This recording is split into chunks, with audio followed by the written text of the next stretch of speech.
All right, guys, it's time for the Next Level Guy Show, a men's interview, interest, and improvement-focused podcast featuring interviews with the greats from all industries to help you better your life. Each week, a new episode features an interview with one of the greats, covering all aspects of their story, from life hacks to tips and protocols that have allowed them to live life on the next level. We then highlight concrete action steps that you can use to improve your life. And now, your host, Ian Dawson Mackay.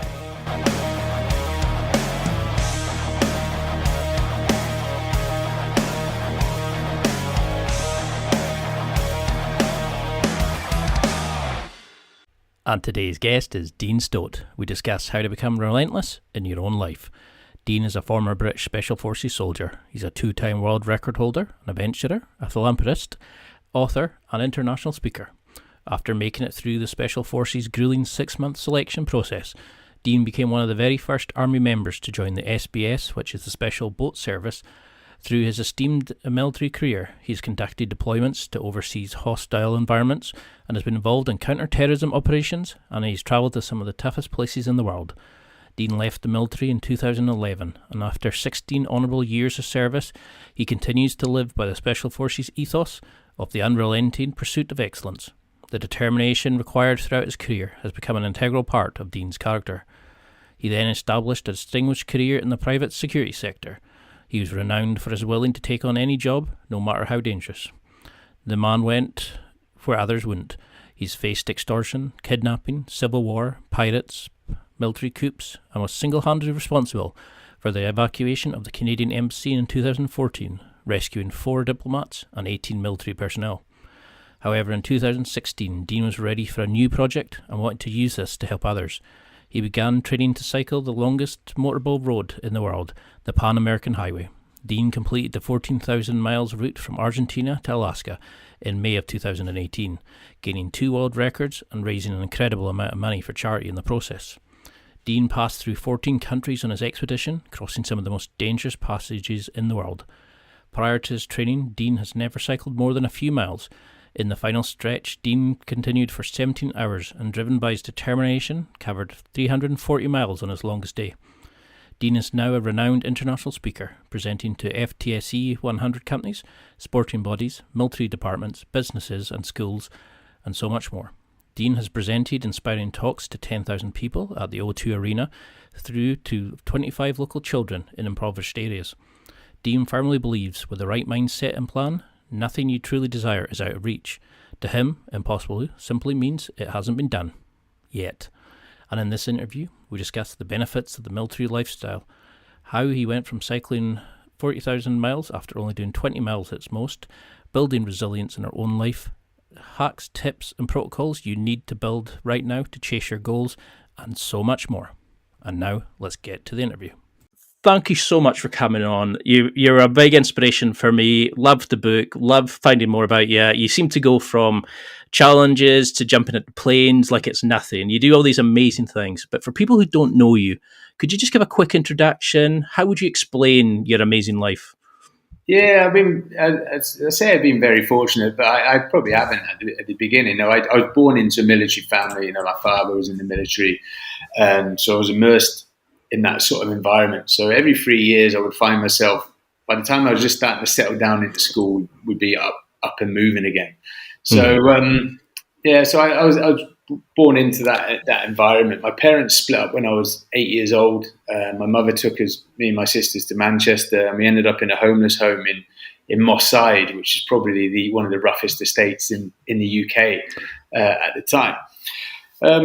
Fast forward 2 years later, my father gets custody of us, and we're now back down in Aldershot, which was home of the British Army. And my father then left the military, and that was the first time when I was 12 years old, in that whole 12 years that we'd settled. So we settled in a little village in Surrey. Up until then, we'd just been like nomads. We'd just literally been moving, packing our bags, packing the house, and kept moving. So that was the first sort of real stability in my life. And I finished my sort of schooling in Surrey. I always wanted to be a fireman. that was always been my aspirations as a young child. I always wanted to be a fireman. But when I left school, something like 2000, early 90s, 1993, there was like 2,000 applications for one job. So as a young 17-year-old, you had to be 18 anyway. The odds were stacked up against me. I went to college, started college, but I wasn't really interested in education. I didn't really know what I wanted to do. So I went on a surfing holiday with my friends down Newquay. It was supposed to be 2 weeks, and it lasted 6 months. And my father then came looking for me. My father actually, is from Montrose, so he's like a very strict Scottish sergeant major. And long before mobile phones, came looking for me, found me working in a surf shop, and he said, right, you've ruined your education, sort of, what are you going to do with your life? And so I told him I would join the military. At that point, I still didn't know what I wanted to do, but I just thought to silence the noise, I'll join the military. And my father, rather than give me those warm, comforting words and give me advice, he was like, your last 2 minutes, 65 kilos and 5'7", I could see where he was potentially coming from. But, part of my story is you'll always get people, the naysayers, and them who tell you can't do it and give you reasons why. And there's no point in arguing with them, because you're not going to get anywhere. The best way to prove them wrong is actually by actions, is go and doing it yourself. So although still in the back of my head, my dad's comment, I went on and joined the military at the age of 17. And by the age of 21, I joined the Royal Engineers. My father was Royal Engineers as well, so I sort of followed that path with him, try and get a trade and get as much as I could from the military, because him and both I thought we would probably be in for a short period, so get as much as you can during that time. But by the age of 21, I was a para, commando, a diver, a PTI. I had done every sort of arduous course that the military could offer. I was then fortunate to go back as an instructor on the commando course, and each year was passing by. Turned from 3 years into 6, into 9. It was like, but as I was doing it, the first few years I grew quite quick, and every course that I did, I then became more confident physically and mentally in what I could achieve. And then I looked at, well, what was next? I wasn't doing that from the start. There's a few guys, obviously I went to Special Forces, which we'll talk about. There's a few guys I was on selection with for Special Forces. All they've ever wanted to be from a young lad, at the age of 7 or 8, is a Royal Marine or in the SAS or the SBS. I didn't have that sort of vision. So for me, it was like, right, let's do this course. Right, what's next? And before I knew it, you're starting to sort of filter yourself into only one direction. I went commandos and then reconnaissance commandos, and the only next step for you then is the Special Forces. But coming from an army background, the army would go to the SAS and the Royal Marines would go to the SBS. But when I went on selection, they'd open up the doors tri-service, that you had the option, you could choose. So much to the disgust of my friends in the SAS, I decided to go the SBS. And the reason, or my thinking behind that, was because I'd spent 8 years in Free Commander Brigade with the Marines. I was now the senior dive instructor for the Army at the Defence Diving School. So the SBS was a natural fit to me even than the SAS. And I did selection 6 months later, became one of the first candidates to go to the SBS from the Army. And I think now, if I'm right in saying, it's about 15% of the SBS are from the Army. So that was in a nutshell, that was my military career from my childhood. As any other child, I got into scrapes in the school playgrounds. For me, that was, you learn from them, you get resilience, and you just move forward. I wasn't a golden child. I wasn't a golden soldier. Again, I made mistakes in the military, but I just learned from and went forward. And do you think that kind of that time that you were homeless and it built that resilience in you, that kind of relentless attitude, to, because you were looking after you and your sisters, that you were in an area you didn't know? Do you think that's where that mindset comes from? Or was there a time as a child you felt, what made you this guy that wants to go and just constantly challenge yourself and constantly do these amazing things? Do you think there's inbuilt, or is there an event you can think of that it kind of was promoted from? I think there's probably a number of factors. Going back to the homeless one, you've gone from being in a very stable home, having a mother and a father, being fed and things like that, to not having a father figure, not knowing when you're going to be fed, fighting in the playground. Me and my sisters were the only Caucasian white kids in the playground. So you can imagine the attention that brought. So straight away that built a defensive layer for me in being able to think about a young age, 8-year-old, being able to protect yourself and your sister and your mum and things like that.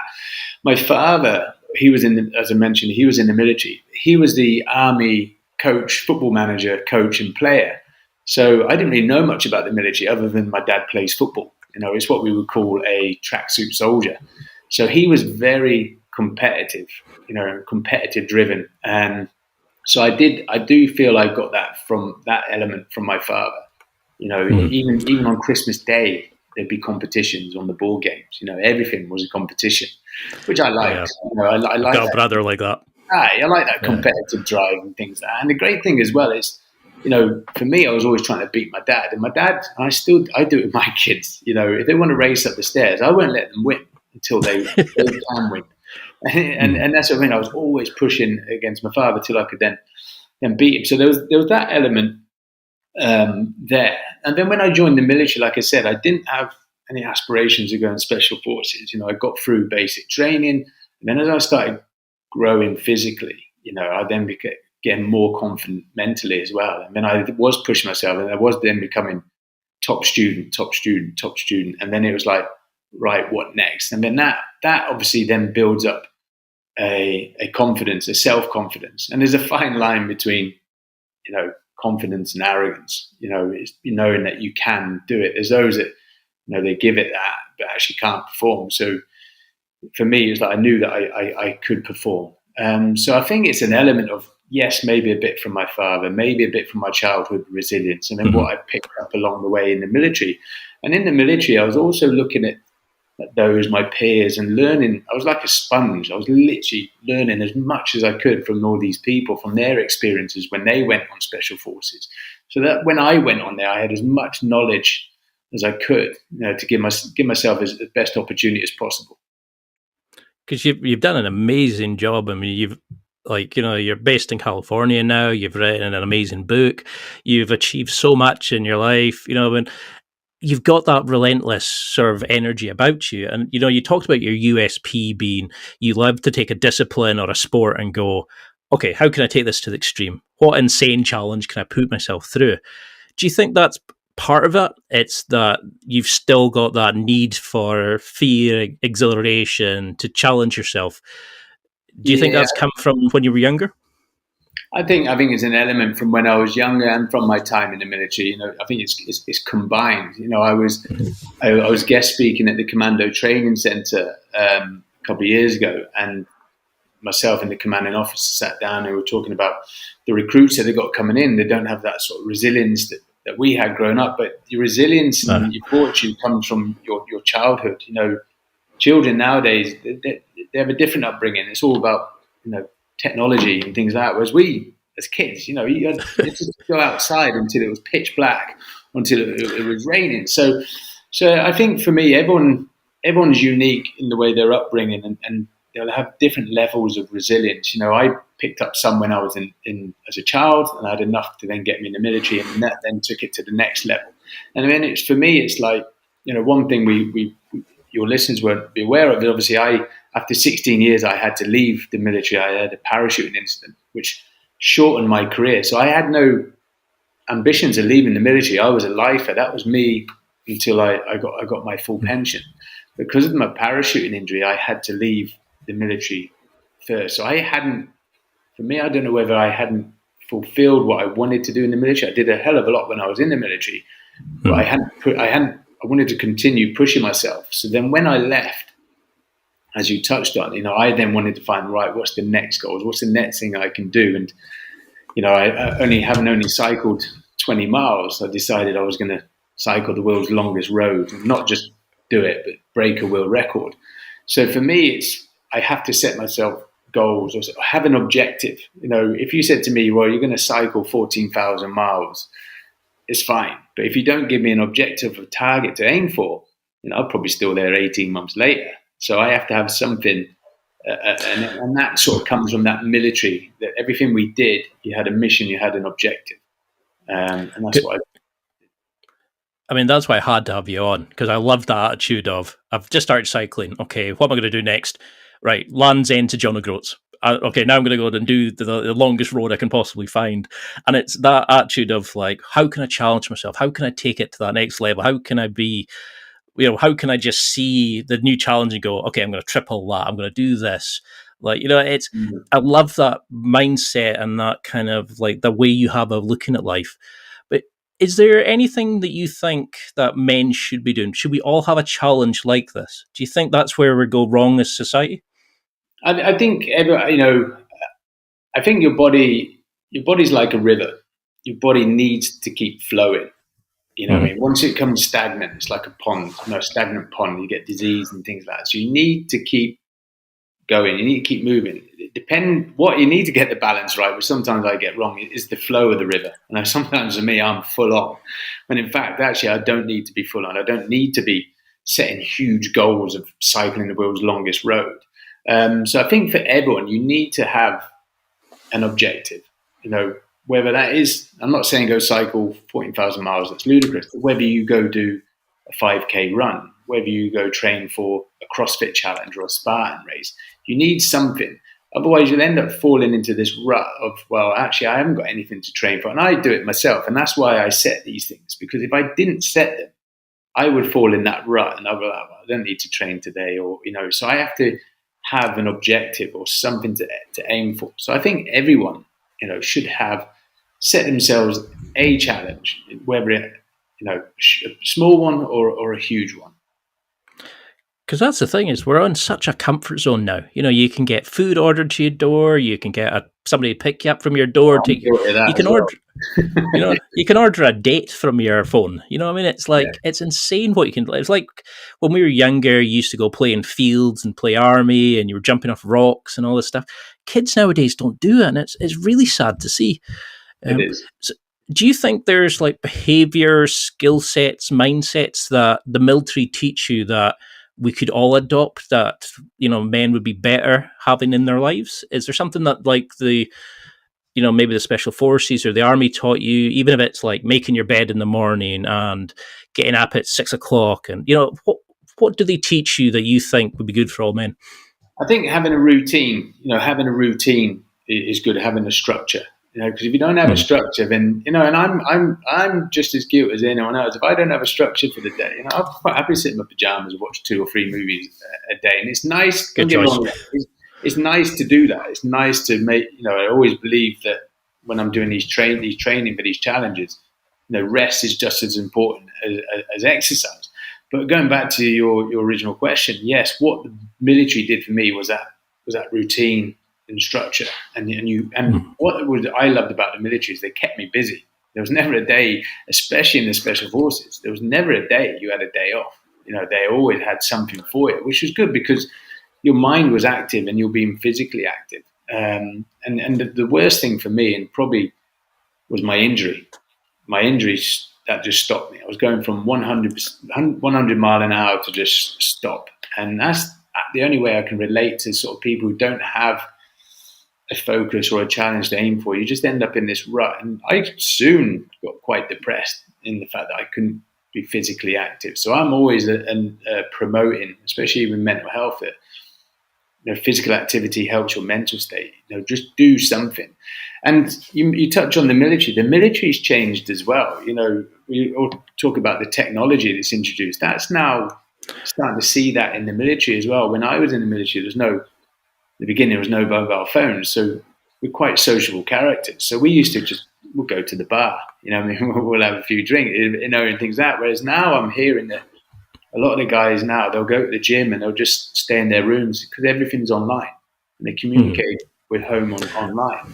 So you are seeing those changes in the military now as well. But again, the military is good in bringing that camaraderie, that team player stuff together as well. And do you think that sort of that tribe effect, that kind of sense of belonging? Because I've had friends who have joined the military who have come from, like divorced parents and happy childhoods, and they've kind of felt like it was the first place they were accepted, like they were actually together, and it was like a brotherhood. And a lot of young guys especially don't have that male a positive male role model in their lives. Do you think that's something that men struggle with? Can we replicate that military tribe feeling? Do you think? Is it possible?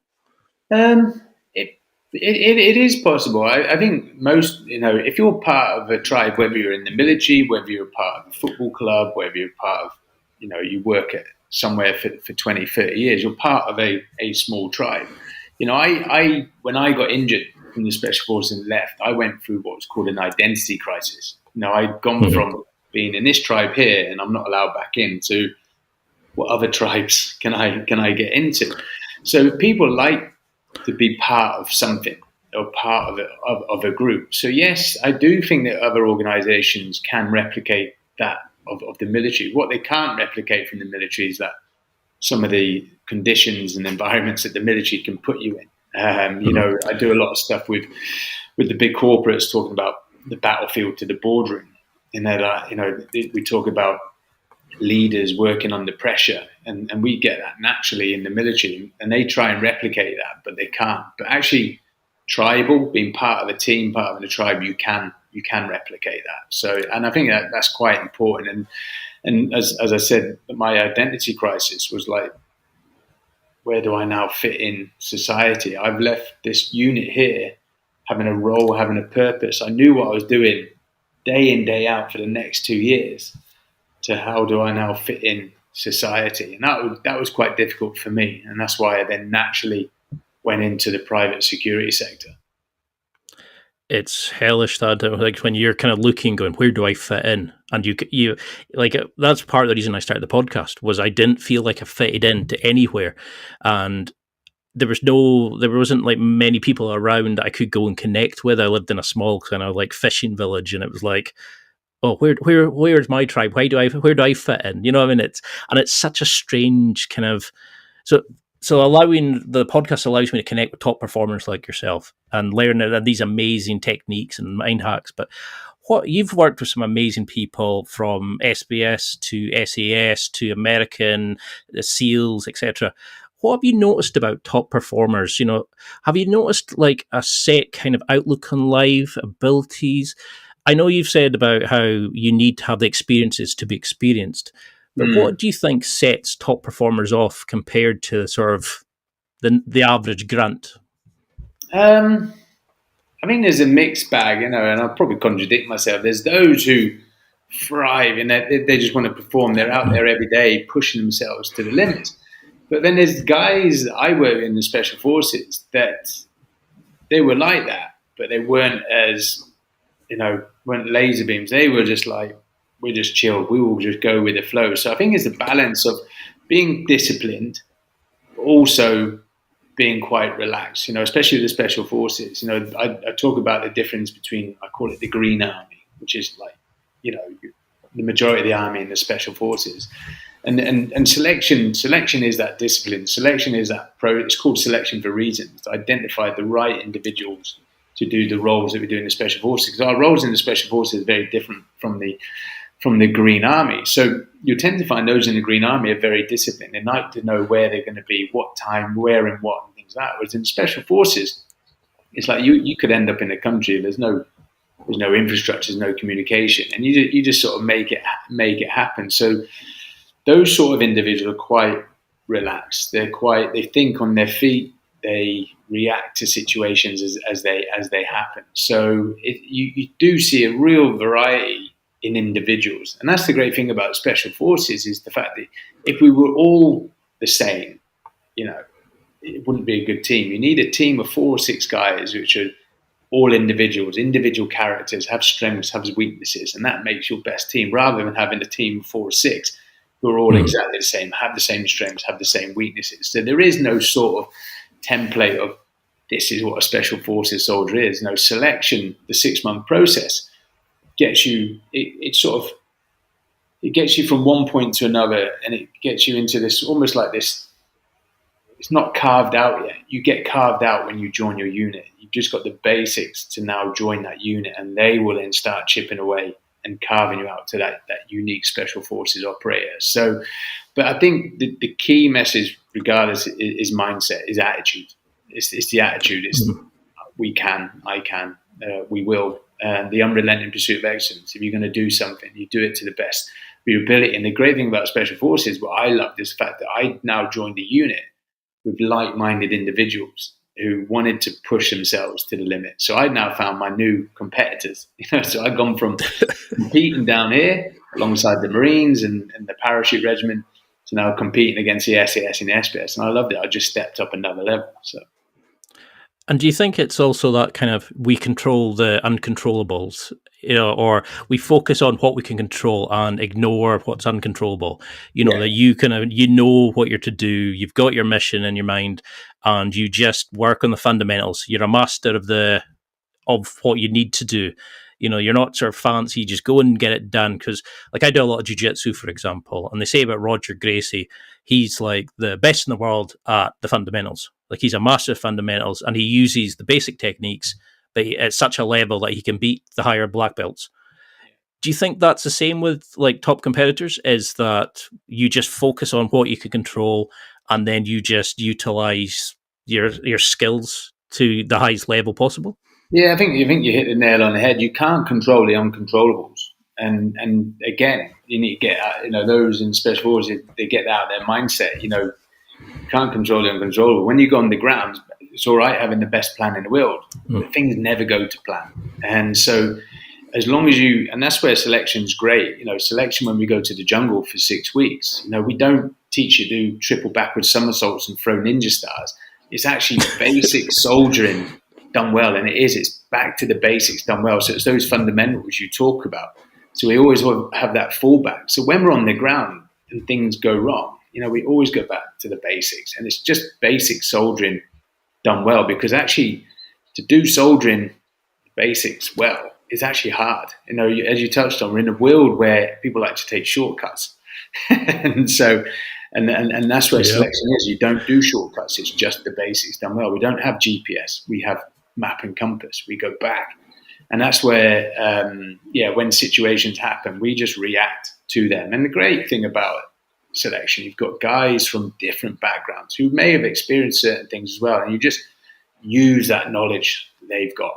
And one of the things we used to do when we came off the ground or off exercise or off operations, it's called a hot debrief, which would be quite good for your listeners. It's like, before we go clean our weapons, go get food, get showered or whatever, we have this hot debrief. And the 3 questions were, what worked, what didn't work, and if we were going to do that again, what would we do differently? So always learning. We're not the best Special Forces in the world because we've got the best caliber of guys and we've got the best training. It's because we're always learning from our mistakes. And we're just then trying to get better and better and better. Because that's something I did notice with when you were talking about like the your cycling challenge or with COVID affecting the your kayaking challenge. It's you always seem to be very fluid. You're very much kind of like, okay, that can't work, so let's change to plan B. Let's modify that. Let's take this step there, and that seems to be a very kind of Special Forces attitude. It's like the mission will evolve and adapt on the ground. You kind of know roughly what you need to do, but you will join the pathways to get to that point. Yeah. And so do you think, like, you've talked about selection and you had a great thing where you said, let the instructors fail you, don't fail yourself. Do you think that's the thing is nowadays is that we're so used to just, okay, if it's a long journey, nah, I'm not doing that. We're so used to comfort that we look for the easy things. And that pursuit of you just going, I'm going to cycle John O'Groats to Land's End. I want to challenge myself. Is that missing, do you think? How does that mindset help you become the amazing guy that you are? Yeah, I think going back to your original one about the planning. So, you talked about COVID affect the kayaking challenge and things like that. So in the military, so I'm not a kayaker, I'm not a cyclist, but what the military are very good at is planning and execution. So I just took a military set of orders, just crossed out ammunition. But what the military are quite good at is they talk about actions on, right? Actions on, should this happen, this is what we'll do. Actions on, this happen, so you have contingencies. So that's what I still do in life. I was like, well, we can't do that. What's the contingency? You always have a contingency in place. And that's come from my time in the military and again in the Special Forces. Yeah, you talk about the easy way out. You know, when I was about to do my bike ride, we had a big fundraising event in Aberdeen. We raised £70,000 a night there. £50,000 of that was actually to be a deposit on the hotel, the Hilton in Park Lane, for when I came back from the challenge. So before I'd even gone on the challenge, we were already planning the welcome back party. And That's so, awesome. because you have to have that in place. And a friend of mine, Amanda, she does great event planning in London. She used to say to me, you know, during these meetings, she goes, "What is the contingency?" And I never answered her. My wife would answer and say, "Well, we're going to Dean's funeral. That's the contingency." But actually, when I finished the challenge, I sat down with her and I said, "Look, Amanda, I didn't tell you there was a contingency, because for me, if I knew there was a contingency, if I knew there was an easier option, you know, things were getting hard, you naturally want to take that route. So for me, the only option was to complete the challenge. But as you rightly touched on there, people will try and take the easy route. So I always set myself challenges and don't give myself any contingencies. The only contingency is to complete it. So with most challenges, whether it's physical challenges or challenges in life, you have a start point and you have an ending, and the start point and the objective. The route there is never, if it's straight, perfect, but it never is. So you just need to bounce along there and just react to what's happening. Don't get too upset if the plan changes. You know, just react to that situation. You know, the first thing I say is, anyone's lives at risk? No, then we can have a cup of tea. And then we can sit down and we can change the plan. But people do get so really upset when their plan isn't, you know, something happens. And again, it's going back to, you can't control the uncontrollables. Things will happen. We couldn't predict COVID. You know what I mean? So I just have to go with the flow. Well, while COVID's happening, I'll move me and my family to California, and it gives myself better opportunities and things like that. You know, that wasn't the plan before COVID. So you just react to the situation in front of you. It's time for a quick break. There are millions of potential products to buy, so how do you know which ones are worth your hard-earned money? Simple. You go to nextlevelguy.com/affiliates and explore those that will transform and improve your life. You'll find deals, listener exclusives, and special offers with some great companies. Recommendations are 100% honest and only on items Ian has tried or believes in. The companies showcased will make you a better man in all areas of your life. Simply go to nextlevelguy.com/affiliates and level up. I love that. It's like, okay, I'm stalled here. Okay, how can I keep this pursuit? How can I keep going for this chase, the pursuit of excellence? Okay, let's move to America. That'll give me more opportunities to do these things. And do you think your times with, like, speaking to like fixers in Libya, the tribes and all the different countries you went to, you know, and working with all these amazing people, has it built up this kind of ability to network and connect with people that you think's helped you in doing these challenges, you know, like leading teams and dealing with corporates now? Do you use these kind of military, like, relationship building techniques with the people you speak to? Yeah, I think what you know, we talk about my USP, that I take a sport and find the hardest challenge in the world. My wife will tell you that my USP is that I can relate and communicate with anyone from any background, from any country. So going into the security industry, I work on my own majority, you know, Somalia, Yemen, Libya, and things like that.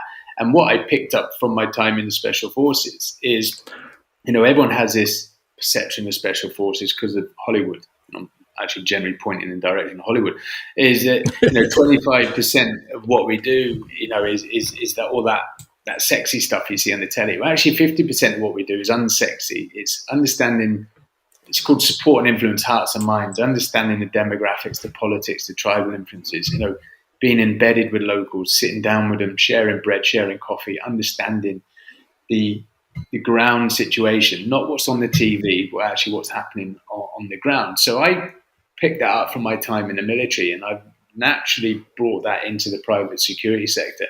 But yeah, and now when I guest speak for the big corporates, you know, everyone you should show respect to. Everyone is part of the team. You know, in the Special Forces, for every operator to get off the helicopter, it took 7 other people in the military, 7-1 ratio.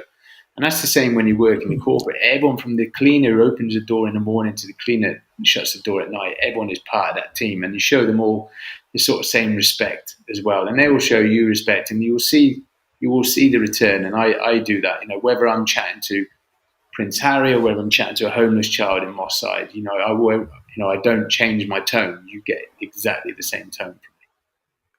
Because that's what I always say to people is you should treat the janitor the same as the CEO. I was always raised with the threat of a wooden spoon on my arse. Like, if, you spoke to everybody the same, you were polite, you were social, everybody deserved the same level of respect. And I think sometimes you see that difference now. People kind of just, it's like, oh, that's beneath me. Oh, I don't deal with that kind of jobs. And it really frustrates me when you think everybody deserves that level of respect regardless.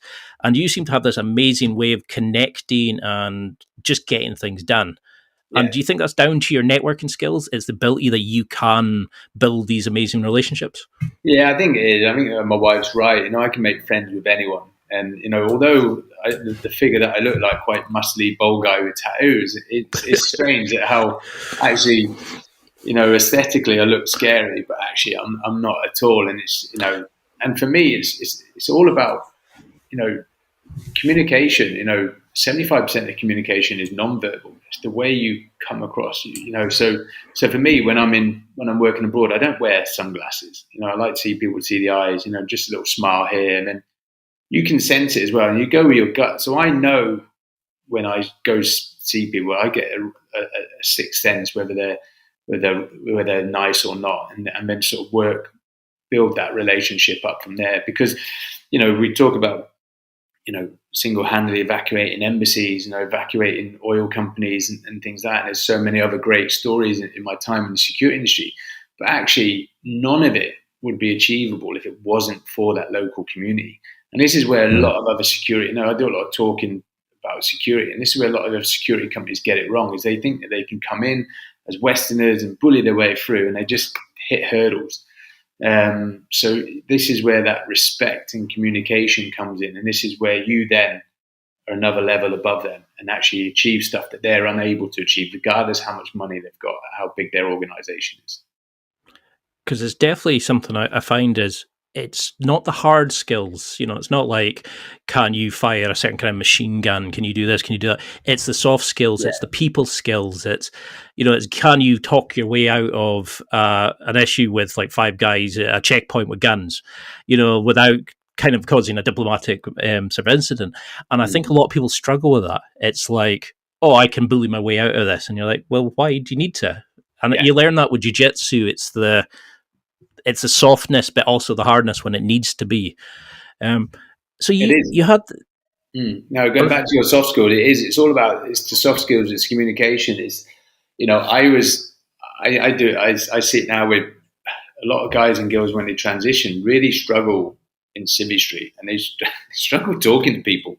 They talk to people like they think they're sergeant majors. You're like, right, you're no longer a sergeant major. It doesn't matter how many medals you got, what letters you got behind your name. You're on a level playing field here now. And I was guilty of it myself when I got out initially. I was injured and things like that. And I was like, civvies, they don't understand. They're always late. Blah, blah, blah. I use that as an excuse. When in fact, I then realized actually this is the rest of the world and this is the military. These are the veterans.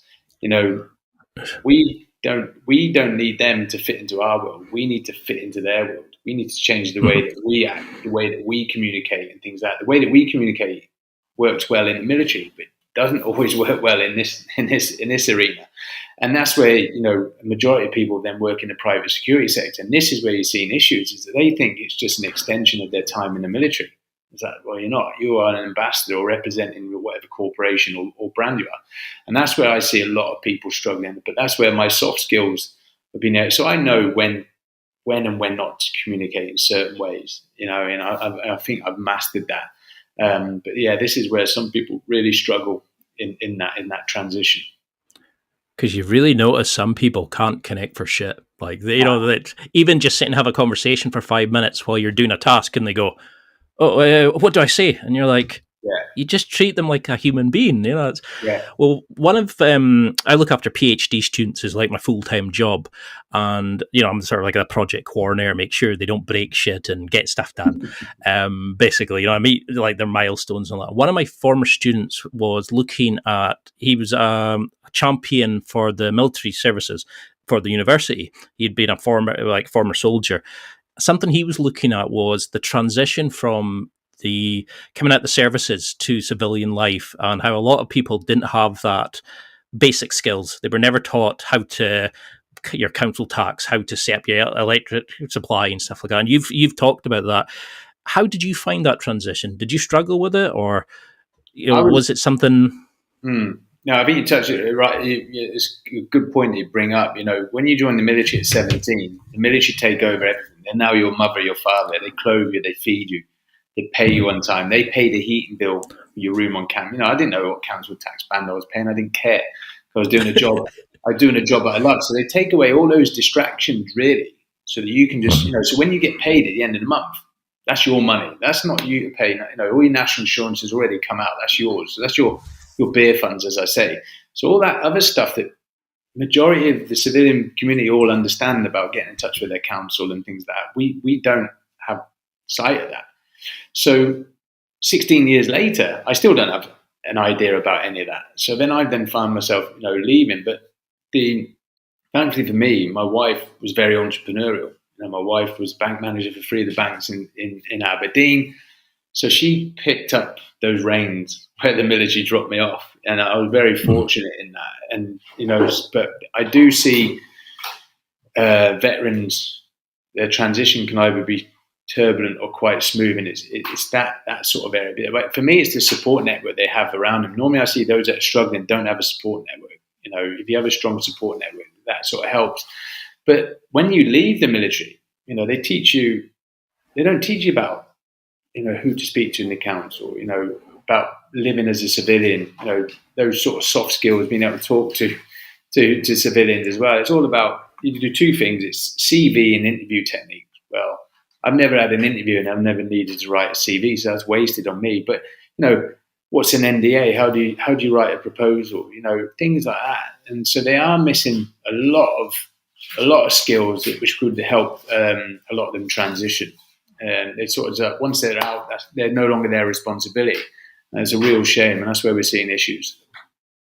Yeah, because my mum works for a housing society, and that's what she was saying is a lot of these people who are coming out of prison or the homeless ones, they struggle just to come in and say, like, how do I set up a phone account? Who do I speak to do X, Y, Z? And it's the basic skills that we take for granted because we were taught them, by doing them in a certain job. And you think, oh, everybody knows that. But a lot of experts forget that you're only an expert in that area because you know it compared to somebody who doesn't. And I think a lot of people. My wife does it all. I mean, your wife sounds amazing. I mean, like the stuff that she's done, the level of support she used to look after. She had just had the child who you said, okay, I want to take out our savings and I want to go buy some weapons and set up my plan of like escapes and things like that. Yeah. What has that taught you about relationships? Have you found something? Is that giving you that connection? Has becoming a father changed you in that way? Do you think? Yeah, I think what surprised me, is when I met my wife. She has the same mindset of those that I was working alongside. She was striving to be the best that she can be, and she's the reason I do all these challenges. She's like, well, if you can't do it, then don't do it. So she pushes me as well. So we're very fortunate because I know that some guys and their wives they would never work together, but from the moment I left the military, me and my wife have worked together on everything. So the security companies, my wife runs everything behind the scenes. So when I'm evacuating embassies, when I'm evacuating oil companies, she's fully involved as well. Because where I tend to see, and that's all about communication, she's fully aware of everything that I'm doing as well, and we have something in common. It gets to the point that in the evening we're still talking about work. There needs to be a cut-off. But for us, our end goal is to help others. We do a lot of philanthropy work, but also give ourselves the best life for our children as well. So we have a similar goal as well in that, and that always helps as well. So I always see that, again, going back to that transition, those that do well are smooth is because they have a strong support network with their partner, and those are quite turbulent because they're trying to do it on their own. You tend to find that a lot of guys, when they leave, it's that their wives are like, well, I've been with you for 22 years, I've supported you, now it's time for me to, go do my thing. And it's like, cracks start forming. And also the fact that they're not used to their husbands being home. Some people find out that they actually can't live together until they've left the military as well. And there's a high divorce rate as well because of that. So yeah, again, that adds issues to those that are transitioning. Because I love that when you were talking about like how your wife had worked out, you'd only been home for something like 62 days in a few years. And, it was that moment of kind of like, most women would be getting driven crazy with this, but she said, okay, so you've injured your leg. Okay, let's set you up a business. Well, so she pulled out her laptop and started doing it.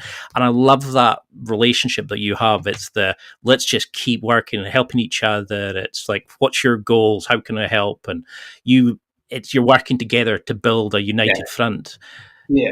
I think so. How did you? Sorry, go ahead. Oh, sorry. I was just going to say, how did you like? How did you find such an amazing person? Because I've struggled. I'm single at the minute, and every person I meet wants to sit in the pajamas and watch Scrubs while I'm coming back from jiu-jitsu bouncing. Yeah, I think I was very lucky. Don't get me wrong. Even some of my friends are like, "Oh, we could do with an Alana." I would like to meet an Alana. But I think for us, we soon identified our strengths and weaknesses. Alana knew who I was and where I come from and things like that. She knew I was driven, and so she knows that having a 9-to-5 job isn't going to help me. It's going to affect my mood. I'm going to be a miserable sod to live with. So she's like, you just go do what you need to do. But she's still involved in it. Like the bike ride. She was the campaign director, ran all that, did all the fundraising as well. So we felt like we were doing it together and we weren't doing it alone. So I think that's the key one, is if you can, bring your partner in, get them involved so they feel like they're part of it. I mean, strengths and weaknesses wise, my wife's very entrepreneurial. There's no point in me trying to deal with the business side. Let her deal with that. I'll do the people skills. I'll do the fitness side and things like that. And actually, when you've got all of those skill sets, it's quite a powerful team. Because you've talked about how you struggle with delegating things. You said that you struggle with like letting others in. That probably comes from your sort of special forces. It's like, the plan, you can set the resources and you know exactly what's going on. Do you find, since when you had that accident, have you actually started looking at it as a positive now? It's let you go and do these amazing things.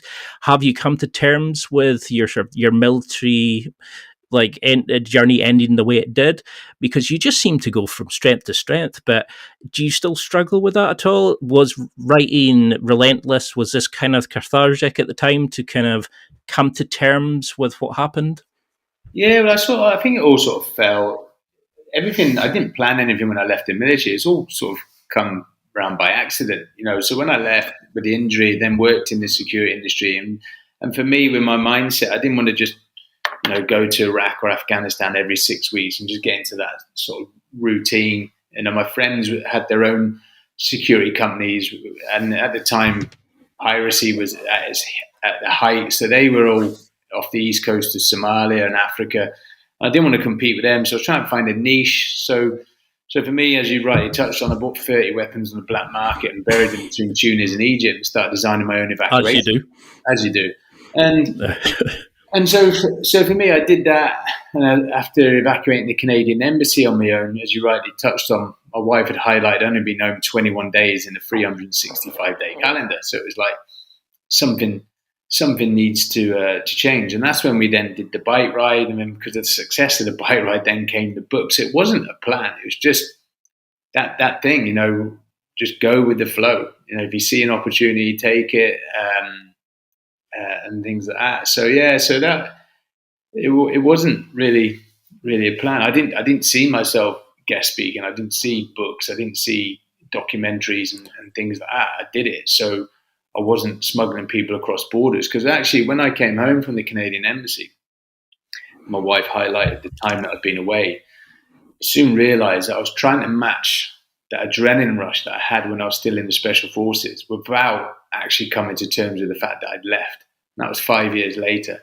Once that pin had dropped and I realised actually you're no longer part of the military, you're not in there anymore. You're on your own. That's when things started to change. We did the bike ride, did the book. That's when a sort of realization is that you are not in the military. You're not in that tribe anymore. Yes, you are socially with the guys. You still connect, but you're not going to be on operations with them. So for me, it was like, well, let's find our own operations. Because I noticed like a lot of guys, like especially as they come to sort of like middle age, they'll say, "Oh, I'm having an identity crisis. I'm going to go buy a Porsche." You decided to cycle 14,000-mile road after only cycling for about 60 odd miles each way. Yeah. 20 miles. 20 miles I've done, yeah. 20 miles. I just decided to fly for the world record. But for me, it was, I did it so, it was about a month before my 40th birthday. So I'd done a sabbatical from the security industry, sort of hung up my security boots for a while. And my wife was a property developer and sort of was working with her, but she could see that glaze over my eyes that, you need to do something. So I always fancied doing the world record. As a young boy, we all read Guinness Book of Records. I just started cycling. My injured leg was 2 kilos lighter than my good leg because of the muscle wastage. So I just wanted, but as soon as I got physically active, it wasn't big miles. From Peter Cooter to Aberdeen's about 8 miles. 8 miles there, 8 miles back. But that cardiovascular, doing something, I felt a lot better. So I said to my wife, well, maybe a bike ride. And she found then the world's longest road. And so for me being me, I couldn't just go join, Aberdeen Cycling Club. I had to be the biggest challenge in the world because then I had an objective. I had something to train for. And you like usually, it's like, okay, I'm going to cycle this from this end to this end. I've got no contingency plan. I can't say, oh, I only did 3/4 of it because you never cycled. You set your target and you go for it. And then you worked. I mean, you've talked about there was a guy on a mechanic that you had to let go on the support team. I love the way that you kind of just accepted each challenge and said, okay, how do we fix this? What do we need to do this? Not many people doing a world record challenge would get invited to a royal wedding. It's that kind of amazing, like, okay, how do I change this? Oh, I'm now going to break the record by even more time. You just seem to have this way of going, okay, yeah, that's a bad thing that's happened. Right. How do I fix this? How do I make it even better? I love this kind of mindset you have, using, like, instead of thinking, oh, my muscles are agony, you thought, I'm going to have a can of Coke or an ice cream as a wee rester. How did you plan such an amazing thing where you'd only just start cycling and then suddenly you're doing 14,000 miles? How does your brain build this, Yeah. So the bike ride was 14,000 miles. So I had an objective, which was to break the world record. That was my own personal objective. That was to get me out on the bike each day and get myself training. You mentioned, like, Prince Harry and I are good friends, so I rang him up. We'd done a lot of philanthropy work, me and my wife, before in the military. And so I rang him and said, look, I'm going to do this. What challenge should we do it for? And he was about to launch a mental health campaign called Heads Together with his brother and Kate. So I had my objective, which was to break the world record. But the main objective was to raise money for this amazing cause, mental health. Everything from young children, teenagers, all the way through to the military. So we had a couple of little motivators for me as well when I'm doing the challenge. Trained for a year, and we went on and did the challenge. But as you rightly touched on, then is how do you break it down? Because 14,000 miles, you wouldn't even get on the flight. So for me, I sort of related to what I knew or what I'd experienced before in the military. OU Special Forces selection is 6 months long. So you don't, on day one of selection, you're not thinking about 6 months later getting your beret and belt. All you're thinking about is, what's in front of me? What do I need to do today to get here for tomorrow morning? And that's what I did. So for me, I broke 14,000 miles into the 14 countries, broke the countries into days and broke them into 4 stages. Because nutrition and hydration were key and paramount in this. I was losing weight from the day I started to the day I finished. So I needed to keep as much food and water on. So I would just get on my bike, cycle as fast as I could for 2 hours, get off the bike, food and water for 30 minutes, discipline in my timings. I was back on that bike in 30 minutes. I wasn't chatting to the documentary team or having a selfie with some visitors or whatever. And then I would just look at the next hour, the next 2 hours. And that's what I did. So for me, I was only doing 4 training rides a day. And before you know it, you've done a day, you've done a week, you've done a country, you've done a world record. So you break it down. It's almost like chipping away at the iceberg. Don't look at the massive, the final picture. Just look at what you've got to need to do today to then get there for the next day. And so that's what I did with this challenge. And yes, you're doing this for about 3.5 months. Don't get me wrong. You get up every day and get on the bike. But for me, I also wanted to make what helped me mentally is I was hitting my objectives. I had, world record was 117 days. I was aiming for 110. It wasn't because I wanted to smash it by a week. When I was doing the planning and putting on paper, there was things that are out of my control. Natural disasters, coups in countries, third-party influence. So should we encounter that, I had that week that we could eat into. So I was aiming for 110. So I knew what I needed to do mileage-wise each day. And because I kept hitting that and then going beyond it, mentally I was in a good place. So I always made sure, and I always say to people when they're doing challenges, some people are, well, I'm 10 miles behind today, but I'll catch it up tomorrow. But you don't know what's going to happen tomorrow. You could have another bad day and be 20 to 30 miles behind. So that plays with you mentally. So for me, every night when I went to bed, I was in a good headspace, knowing I'm where I should be or well ahead of where I should be. And so that always helped. And do you think that's part, like a key concept of being relentless? It's that kind of, I know my goals, I'm only going to look from A to B. I'll figure out how to get there, but I know what I need to achieve from here. And you're not looking at it, like you're saying, is kind of going 14,000 miles. I'll bugger that. I'm off to the pub. Yeah. But instead you're thinking, oh, brilliant. I only need to cycle for 2 hours. I can stop, have a can of Coke or whatever it is, then go to the next one. Is that the kind of military thing of like, okay, land on here, go to your checkpoint, check your weapons, that kind of... You have a set procedure, what you need to be doing. You just tick it off. And when you tick it off, you know where you should be. Talk about the Coke, so I broke the ride into 4 stages each day. And so the first stage, I was quite fresh because I just woken up. So I just cycled as fast as I could. And that sort of speed, time, distance would be able to identify how long I needed to be on the bike for the rest of the day. The second phase, I had lunch to look forward to. The fourth phase, you had the end of the day to look forward to. So on the third phase, I had nothing to look forward to. And your reference to the Coke was, I would have a can of Coke, and that would be my look forward to. So I used to give myself a little trick the mind of something to look forward to. So I always had something to look forward to on each stage. I love that kind of idea of like, oh, I'm going to have an ice cream just now while you're thinking. And then you get told about the royal wedding. And you're like, all right, let's bring everything forward a week. So how do we increase it? I just love this positive mindset that you have. And do you think these kind of challenges are an offshoot from leaving the military? That do you still need that adrenaline? Do you still need that kind of challenge? Or is this just part of you as a person, do you think? Do you think you've come to terms with it? I think it's a bit of both. Obviously, as an individual, I obviously have that motivation and drive. And, for me, I've got something to look forward to, something that I'm planning, something that I'm training for. But as I touched on before, where I'm different now from when in the military is I have a young family. So it's trying to find that balance of yin and yang. So when I talk about the river flowing, your river needs to flow, but you need to control the speed of that. For me, 100 mile an hour doing 14,000 miles and things like that. So for me at the moment, it's just trying to find that balance of the family life, but still being able to fulfill what I want to do and push myself.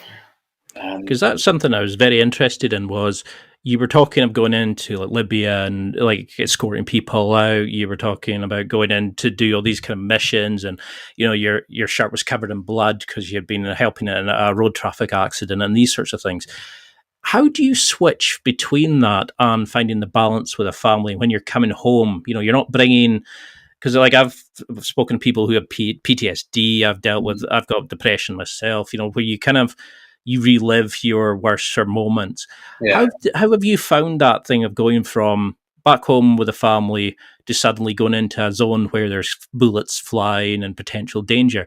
Do you have like a ritual, a mantra? How do you kind of switch between Dean the badass to Dean the family man? Is there a way you can do it, do you think? Yeah, I think obviously the time in the special forces help with that. You'd be on operations, and the next thing you're back home, and you leave what you've seen, back there or on camp. You don't bring it home. For me, I think I'm very very unique in that I can just switch on and off, and it's understanding the environment. I used to go places like say Libya, Somalia, and things like that. I used to see things, and and I was guilty myself. You'd have no electricity, and you'd see the poverty, and it's like I'm not going to take things for granted when I get home. But you get home, you soon fall into that rut as well. But the thing is, as well, I always say there's no point. You see these guys and things like serve time in the military, and they're trying to explain their stories back home and things like that. It's like no one will understand. So there's no point in trying to explain it to them. So I sort of have that. There's no point in me bringing that home. That's where it is. And you just need to focus on your family time. So I do have a bit of two lives. If it makes sense. Because I've noticed that with top performers is that kind of ability to just go. They can be chatting and chilling, and next second it's like, okay, I'm doing, like you're saying, I'm cycling 14,000 miles, or I'm about to go and compete on like the championship final or whatever. It's that way of just kind of like, I don't know, it's like this automatic switch that you can just flick, and it just kind of lets you go into it. I can't believe we've been talking for an hour. I mean, I feel like we're just scratching the surface. So what do you think, if you had to kind of sum up the pursuit of being relentless, of being a top performer, say if you had to set people listening 3 challenges, what would you want them to do to be more like you, to become like not special forces, but that kind of be more Dean-like, I suppose is a better way of putting it. I suppose is set yourself a challenge. I'm not saying cycle 14,000 miles. Set yourself a challenge. Write it down, but also break it down into manageable bite sizes. So, for example, if I said to you, right, you're gonna run the London Marathon next week. You probably firstly you'll tell me every reason why you can't rather than why you can. Definitely. To block out those excuses why you can't, but also mentally, like someone if you're training for a marathon, most of them will try and run a marathon first. And it's like, and then because they fail, that will mess with them mentally. So set yourself small bite-sized targets, 4 kilometers, and then done that, achieve that, 5 kilometers, and build up. Because then you're building up physically, but then you're building up mentally. But then the other one is the people. Again, people tell you why you can't do. Anticipation is worse than participation. I always look back on some of the things I've done. Selection, the bike ride, and that. When I'm on it, I'm like, never again. Looking back at that actually wasn't that bad. So it's actually just tricking the mind, but also be disciplined as well. Put it down on paper, have a plan. Don't worry if you have a bad day or have a rest day. They're just as important. But set yourself some sort of goal. So, like, after you've had these amazing challenges, how do you then say, okay, I'm stopping. I need to have a recover. I need time. I need to chill. I need to be back home. Is that just flicking the switch again? Or do you kind of like, when you came back, you went to, you just broken a world record. You went to the royal wedding, you had a bit of crack with Prince Harry. Yeah. Suddenly you're back home.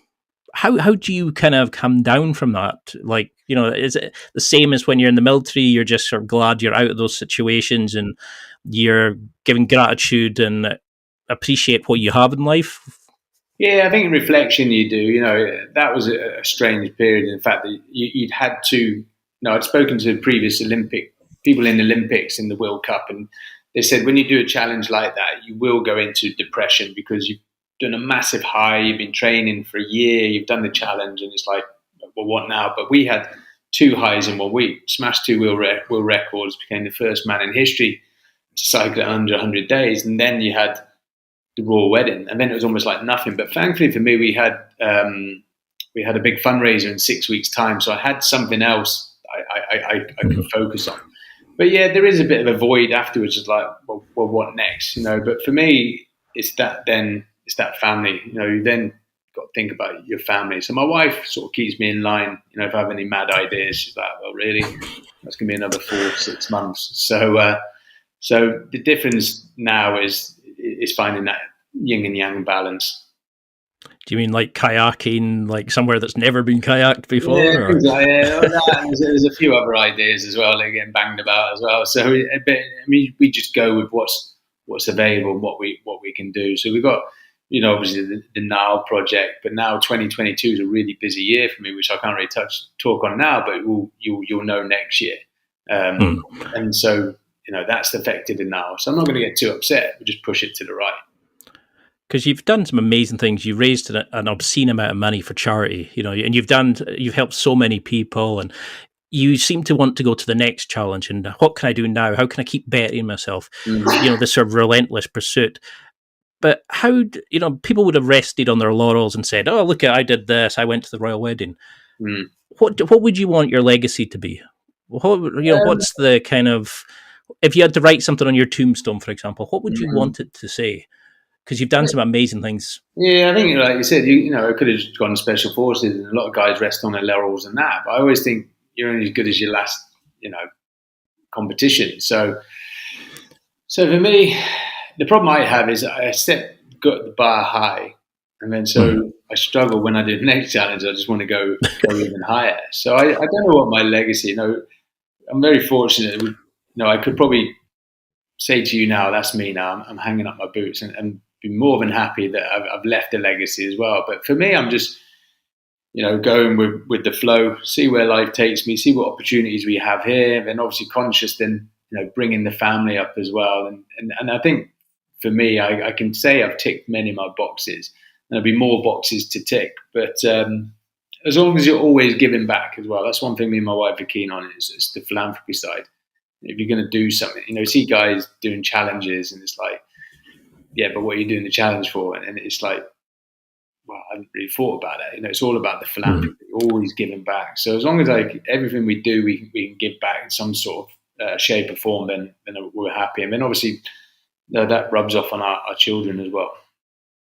Because I love the fact you did it for mental health. I mean, I've struggled since obviously a kid, and like the fact that it's getting the support now, and a lot of young people who probably, when we were younger, you were told you were stupid if you had dyslexia, you were told you just to grow up if you were feeling down and stuff like that. And now that people are getting that support, and it's becoming more sort of normal, and removing the stigma for guys to ask for help, and especially soldiers coming with PTSD. I mean, I know we're way over time. I'm really sorry for taking that. I'd love to do a round 2, because I think we're just touching the surface. But what would you want people to take from this? What do you want them as like a kind of a summary of how can we be like the more relentless in our own lives, do you think? I think, I'd say set yourself goals, but achievable goals as well. Don't go too mad. Achievable goals. And once you've hit that, and then set the bar higher. I mean, just go, see where you go, see where you get to. But I think one of the key things is what we touched on with Lana is having that support network as well. If you're going to do something like try and get your partner involved as well, and that make things quite easier. But obviously, mental health, like I say, was very new to me. Until Harry asked would I do it for Heads Together. I was aware of it within the military. I'd seen it firsthand with some of my friends, but I wasn't aware that how big it was throughout the whole of society and how important it was and things like that. So I've always, for me, promoted that physical activity helps your mental state. So my message to anyone is, just do some sort of activity, whether it's walking, whether it's swimming, cycling or whatever, go do something. It's amazing how that is a great coping mechanism for mental health. So for those listening who think, right, this guy's amazing, right, apart from buying the book, which everybody should, how can we keep in touch? How can we see these, like the next insane adventure that you're going to do in 2022 and beyond? Because I know you're just starting, you're just touching the surface of what you're capable of. But how can we keep track of you? How can we connect on social media? Everything and anything. Yeah, social media was a bit of a taboo for me leaving the Special Forces. It was like, and now I know it's a bit of, you need that sort of profile. So I am on Instagram, Facebook and Twitter. I'm not one of these ones who puts a post up every day. You know, I'm quite quiet at the moment, but we are about to really start ramping it up next year, because next year we have about 3 or 4 big projects. So I haven't announced any of them yet, but you'll see them in the new year. But follow me on social media without a doubt.